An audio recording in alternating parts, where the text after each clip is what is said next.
Herkese selam. YouTube kanalıma hoş geldiniz.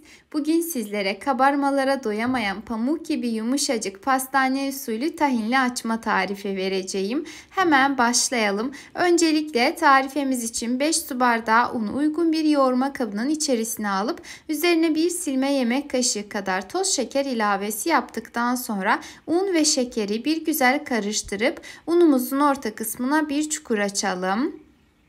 Ve üzerine bir dolu yemek kaşığı kadar instant maya veya yarım paket yaş maya ve azar azar süt ilavesi yapalım.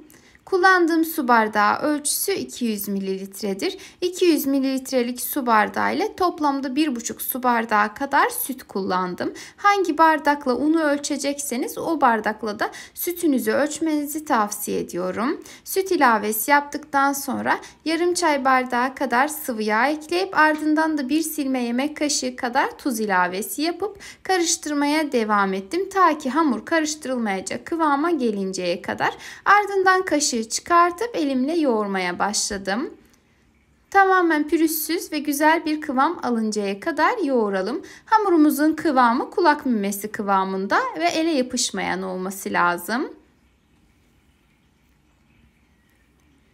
Üzerini bir poşet veya streçle hava almayacak şekilde kapattıktan sonra mayalanmasını bekleyelim. Ortam ısısına göre mayalanma süresinde değişiklik gösterebilir. Ortalama süre 45-50 dakikadır. 1 saate kadar mayalandırabilirsiniz. Çok da fazla mayalandırırsanız eğer biraz maya kokusu gelebilir. O yüzden 1 saat yeterlidir. Yeterince mayalandıktan sonra hamurumuzun kabarıklığını alalım. Ve hamuru tezgaha alıp bir hamur kartı yardımıyla veya elimizle olabildikçe eşit boyutlarda parçalar haline getirelim.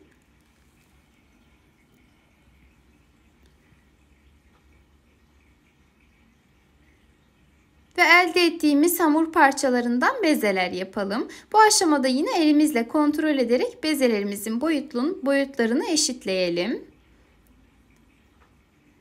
Hamurumuzun içerisinde sıvı yağ olduğu için ele yapışmayan bir kıvamda olacaktır. Eğer hamurunuz bir tık yapışkan olursa bu aşamalarda çok az miktarda un kullanabilirsiniz.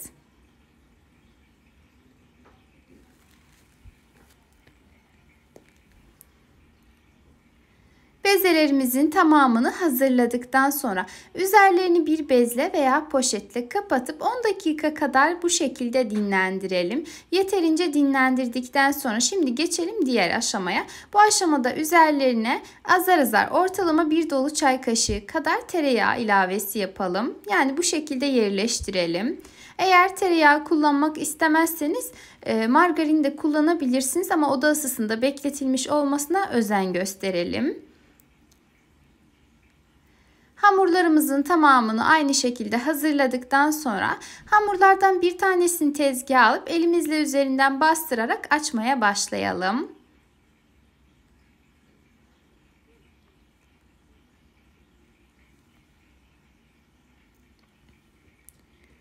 Çok fazla uğraşmadan hamurunuz kolayca açılacaktır.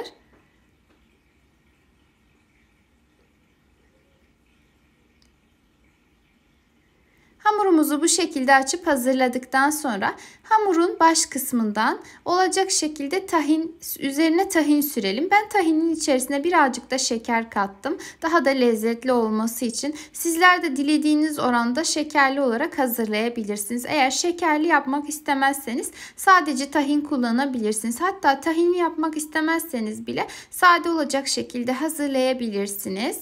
Baş kısmını içe doğru yuvarladıktan sonra bu şekilde kıvırıp daha sonra kenarında kalan fazlalığı da üzerine getirerek böyle bir şekil verdim.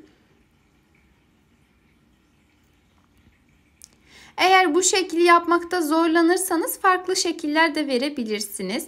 Bir tanesini hazırlayıp yağlı fırın kağıdı serilmiş fırın tepsisine aldıktan sonra geriye kalan hamurlarımızın tamamına da aynı işlemleri uygulamaya devam ediyorum.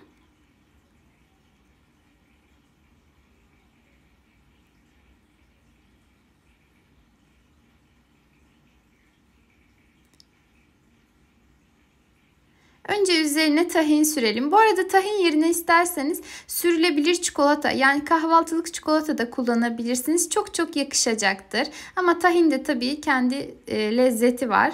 Eğer seviyorsanız mutlaka tahinli hazırlayın derim.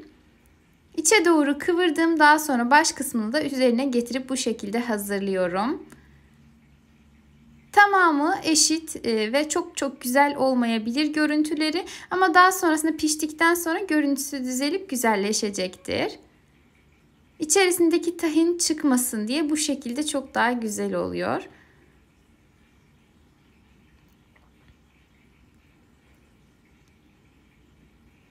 Tamamını hazırladıktan sonra fırın tepsimizin içerisine dizip üzerlerini bir poşetle kapatıp ortalama 20 dakika kadar tepsi mayasının gelmesini bekleyelim. Ardından üzerlerine fırça yardımıyla yumurta sarısı sürelim. Eğer yumurta sarısının sürülmesini kolaylaştırmak isterseniz içerisine 1-2 damla kadar sıvı yağ damlatabilirsiniz. Bu arada eğer tarifimi buraya kadar izlediyseniz beni nerelerden izlediğinizi yorum kısmına yazarsanız çok çok sevinirim. Tamamının üzerine yumurta sarısı sürdükten sonra ben bazılarının üzerine toz şeker, diğerlerinin ise üzerine kavrulmuş susam serpiştirdim. Sizler isterseniz sade hazırlayabilir, isterseniz de benim gibi yapabilirsiniz.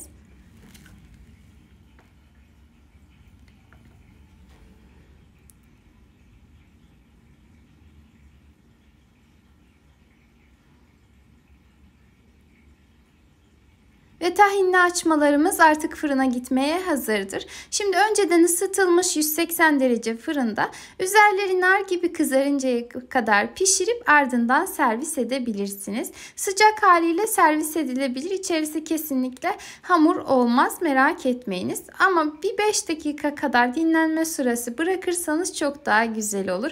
Gerçekten de pamuk gibi yumuşacık ve çok çok lezzetli oldu. Eğer daha önce bu şekilde bir tarif hazırlayıp denemediyseniz mutlaka ve mutlaka, hatta şiddetle öneriyorum, deneyin derim.